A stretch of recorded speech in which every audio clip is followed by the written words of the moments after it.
ओम श्री शक्ति नमः। ओम श्री शक्ति नमः। ओम श्री शक्ति नमः। ओम श्री शक्ति नमः। परमेश्वर की शक्ति का ऋषियों द्वारा साक्षात्कार, शिव के प्रसाद से प्राणियों की मुक्ति, शिव की सेवा, भक्ति तथा 5 प्रकार के शिव धर्म का वर्णन।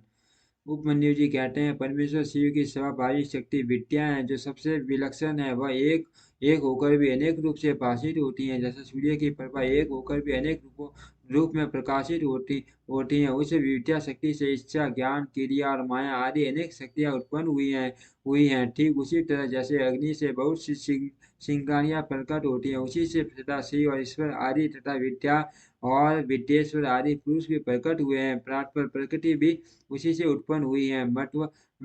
मत्व से लेकर विशेष पर्यंत सारे विकार तथा अज ब्रह्म आदि मूर्तियां भी उसी से प्रकट हुई हैं। इनके सिवा जो अन्य वस्तुएं हैं वे सब भी उसी शक्ति के कार्य हैं, इसमें संशय नहीं है। वह शक्ति सर्वव्यापिनी, सूक्ष्म तथा ज्ञानंद रूपिणी है। उसी से चिंता सुदर्शन भगवान शिव शक्तिमान कहलाते हैं। शक्तिमान शिव वेद्य हैं और शक्ति रूपिणी शिव विद्या है। वे शक्ति रूपा शिवाई प्रज्ञा, श्रुति, स्मृति, धृति, स्थिति, निष्ठा, ज्ञान शक्ति, इच्छा शक्ति, कर्म शक्ति, आज्ञा शक्ति, परम परंपरा और अपरा नाम की 2 विद्याएं शुद्ध विद्या और शुद्ध कला हैं, क्योंकि सब कुछ शक्ति का ही कार्य है। माया, प्रकृति, जीव, विकार, विकृति, असत और सत आदि जो कुछ भी उपलब्ध होता है वह सब उस शक्ति से ही व्यापक है। वे शक्ति रूपिणी शिवा देवी माया द्वारा समस्त सरासर ब्रह्मांड को अनायासी मोह में डाल देती हैं और लीला पूर्वक उसे मोह के बंधन से मुक्त भी कर देती हैं। इस शक्ति के 27 प्रकार हैं। 27 प्रकार वाली इस शक्ति के साथ सर्वेश्वर शिव संपूर्ण विश्व को व्याप्त करके स्थित है। इन्हीं के शरणों में मुक्ति विराजती है। पूर्व काल की बात है, संसार बंधन से छूटने की इच्छा वाले कुछ ब्रह्मवादी मुनियों के मन में यह संशय हुआ। वे परस्पर मिलकर यथार्थ रूप से विचार करने लगे, इस जगत का कारण क्या है, हम किससे उत्पन्न हुए हैं और किससे जीवन धारण करते हैं, हमारी प्रतिष्ठा कहाँ है, हमारा अधिष्ठाता कौन है, इस हम किसके सहयोग से सदा सुख में और दुख में रहते हैं, किसने इस विश्व की अलंकनीय व्यवस्था की है। यदि कोई कहे काल, स्वभाव, नियति, निश्चित फल देने वाला कर्म और यदि आकस्मिक घटना इसमें कारण हो तो यह कथन युक्ति संगत नहीं जान पड़ता। 500 महाभूत तथा जीवात्मा भी कारण नहीं है। इन सबका संयोग तथा अन्य कोई भी कारण नहीं है, क्योंकि यह काल आदि अचेतन हैं। जीवात्मा के चेतन होने पर भी वह सुख दुख से अभिभूत तथा असमर्थ होने से इस जगत का कारण नहीं हो सकता। तो कौन कारण है, इसका विचार करना चाहिए। इस प्रकार आपस में विचार करने पर जब वे युक्तियों की किसी निर्णय तक न पहुंच सके तब उन्होंने ध्यान योग में स्थित होकर परमेश्वरी की स्वरूप भूता अचिंत्य शक्ति का साक्षात्कार किया, जो अपने ही गुणों से सत्व, रज और तम से ढकी है तथा उन तीनों गुणों से परे है। परमेश्वर की वह साक्षात शक्ति समस्त पाशों का विशेष करने वाली है। उसके द्वारा बंधन काट दिए जाने पर जीव अपनी दिव्य दृष्टि से उन सर्व कारण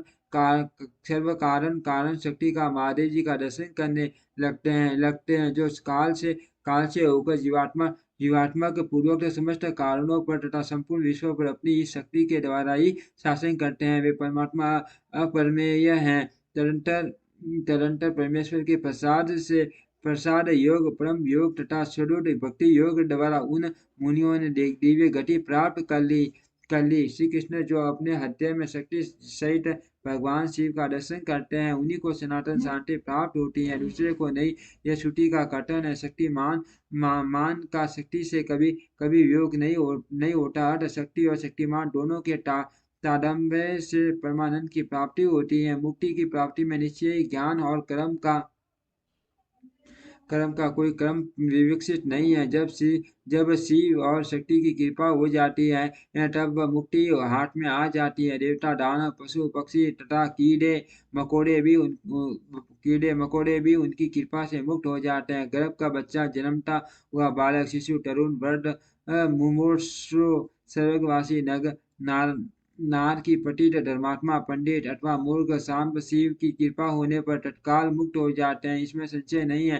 परमेश्वर अपनी स्वाभाविक करुणा से अयोग्य भक्तों के भी विविध मल को दूर करके उन पर कृपा करते हैं, इसमें संदेह नहीं है। भगवान की कृपा से ही भक्ति होती है और भक्ति से ही उनकी कृपा होती है। अवस्था भेद का विचार करके विद्वान पुरुष इस विषय में मोहित नहीं होता। कृपा प्रसाद पूर्वक जो यह भक्ति होती है वह भोग और मोक्ष दोनों की प्राप्ति कराने वाली है। उसे मनुष्य नहीं एक जन्म में नहीं प्राप्त कर सकता, अनेक जन्मों तक शॉर्ट स्मार्ट कर्मों का अनुष्ठान करके करके क्षीण हुए विरक्त एवं ज्ञान संपन्न पुरुषों पर महेश्वर प्रसन्न होते हैं, कृपा करते हैं। देवेश्वर शिव के प्रसन्न होने पर उस पशु जीव में बुद्धि पूर्वक थोड़ी सी भी भक्ति का उदय होता है। तब वह यह अनुभव करने लगता है कि भगवान शिव मेरे स्वामी है। फिर तपस्या पूर्वक वह नाना प्रकार के शैव धर्मों के पालन में संलग्न होता है। उन धर्मों के पालन में बारंबार लगे रहने से उसके हृदय में पराभक्ति भक्ति का प्रादुर्भाव होता है। उसे पराभक्ति भक्ति से परमेश्वर का परम प्रसाद उपलब्ध होता है। प्रसाद से संपूर्ण पापों से छुटकारा मिलता है और छुटकारा मिल जाने पर परमानंद की प्राप्ति होती है। परमानंद की प्राप्ति होती है। जिस मनुष्य का भगवान शिव में थोड़ा सा अभी भक्ति भाव है वह तीन जन्मों के बाद अवश्य मुक्त हो जाता है। उसे इस संसार में योनि यंत्र की पीड़ा नहीं सहनी पड़ती। सांग अस अंग सहित और अंग रहित जो सेवा है उसी को भक्ति कहते हैं। उसके फिर तीन भेद होते हैं, मानसिक वार्षिक और शारीरिक। शिव के रूप आदि का जो चिंतन है उसे मानसिक सेवा कहते हैं। जप आदि वार्षिक सेवा है और पूजन आदि कर्म शारीरिक सेवा। इन तीव्र साधनों से संपन्न होने वाली जो यह सेवा है इसे शिव धर्म भी कहते हैं। परमात्मा शिव ने 5 प्रकार का शिव धर्म बताया है, तप कर्म जप ध्यान और ज्ञान। लिंगा पूजन आदि कर्म कहते हैं।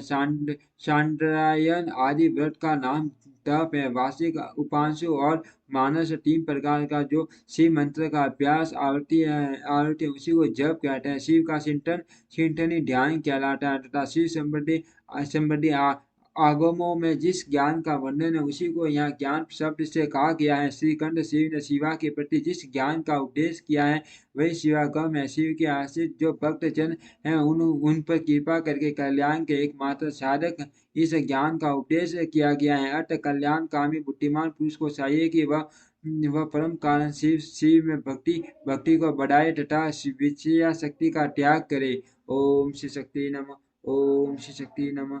ओम श्री शक्ति नमः। ओम श्री